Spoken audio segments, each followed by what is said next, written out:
आजकल जेन जी को एक आदर्श पीढ़ी की तरह पेश किया जा रहा है। कहा जाता है कि ये शराब कम पीते हैं, हेल्थ कॉन्शियस हैं, मेंटल हेल्थ को सीरियसली लेते हैं और अपनी लाइफ को ज्यादा इंटेंशनल तरीके से जीते हैं। लेकिन अगर हम सिर्फ सरफेस पर नहीं बल्कि थोड़ा गहराई से देखें तो एक अनकंफर्टेबल सवाल सामने आता है। क्या ये वाकई समझदारी है या फिर जिम्मेदारियों से बचने का एक स्टाइलिश तरीका? क्योंकि शराब कम पीना अपने आप में कोई बड़ी अचीवमेंट नहीं होती, जब उसी के साथ रिश्तों से दूरी, परिवार की अनदेखी और कमिटमेंट से डर भी जुड़ा हो।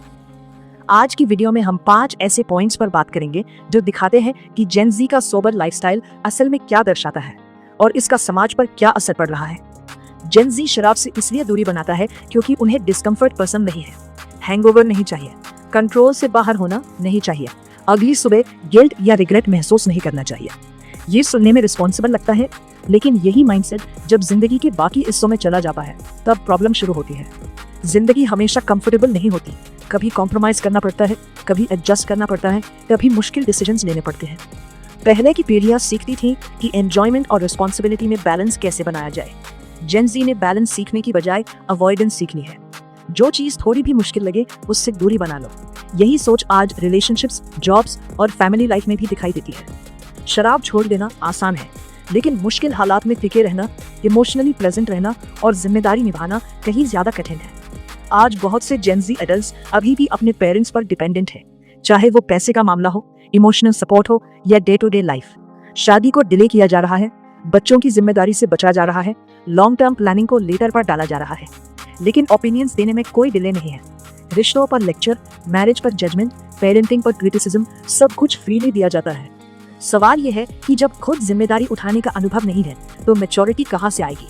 शराब कम पीना मैच्योरिटी नहीं है अगर आप अपने पेरेंट्स की नीड्स, फैमिली एक्सपेक्टेशंस और भविष्य की प्लानिंग से लगातार बचते रहते हैं।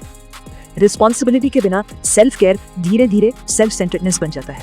मेंटल हेल्थ पर बात होना जरूरी है, इसमें कोई दो राय नहीं, लेकिन जेन जी ने मेंटल हेल्थ को एक प्रोटेक्टिव शील्ड बना लिया है, हर चीज से बचने के लिए।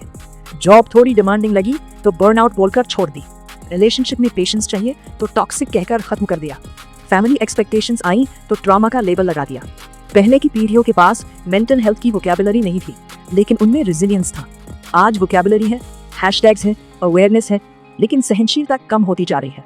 हर डिस्कम्फर्ट को ट्रिगर कहना और हर चैलेंज से भाग जाना इमोशनल इंटेलिजेंस नहीं बल्कि इमोशनल एस्केप है। जिंदगी सिर्फ हीलिंग से नहीं चलती, कभी कभी एंड्योरेंस भी चाहिए। जेन जी का ज्यादातर सोशल लाइफ स्क्रीन्स पर चल रहा है। Gaming, scrolling, texting, virtual interactions.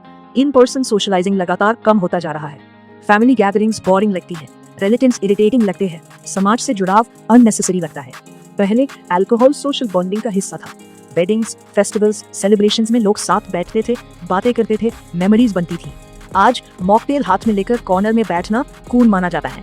जब रियल वर्ल्ड इंटरैक्शंस कम होंगे तो पेशेंस, एम्पैथी और अंडरस्टैंडिंग भी कम होंगी।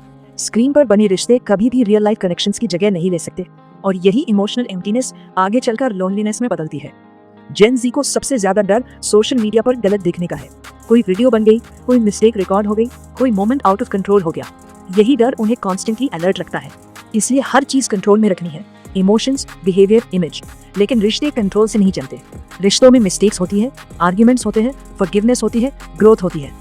जब एक पूरी पीढ़ी परफेक्ट दिखने में लगी रहेगी तो इम्परफेक्ट लेकिन सच्चे रिश्ते कैसे बनेंगे? अल्कोहल छोड़ना हेल्थ चॉइस हो सकता है, लेकिन इमोशनल वल्नरेबिलिटी छोड़ देना समाज के लिए डेंजरस है। पेरेंट्स से दूरी, रिलेशनशिप्स में इंस्टेबिलिटी और कमिटमेंट से डर, ये सब इसी कंट्रोल ऑब्सेशन का नतीजा है। तो असली समस्या शराब कम पीने की नहीं है। असली समस्या ये है कि जेन जी उसी के साथ रिस्पॉन्सिबिलिटी, कमिटमेंट और इमोशनल डेप्थ भी कम करता जा रहा है। कंफर्ट को मैच्योरिटी समझ लिया गया है और अकाउंटेबिलिटी को बोझ। अगर एक पूरी पीढ़ी सिर्फ अपने लिए जीना सीखेगी तो परिवार कमजोर होंगे, रिश्ते खोखले होंगे और समाज फ्रैगमेंटेड हो जाएगा। अब आपकी बारी है। क्या आपको लगता है जेन जी सच में इवॉल्व हो रहा है या फिर सिर्फ जिम्मेदारियों को टालने के नए तरीके खोज रहा है? कमेंट में अपनी राय जरूर दीजिए। वीडियो को लाइक करें, लव लीना को सब्सक्राइब करें, क्योंकि यहाँ बातें शुगर कोटेड नहीं, सच्ची होती है।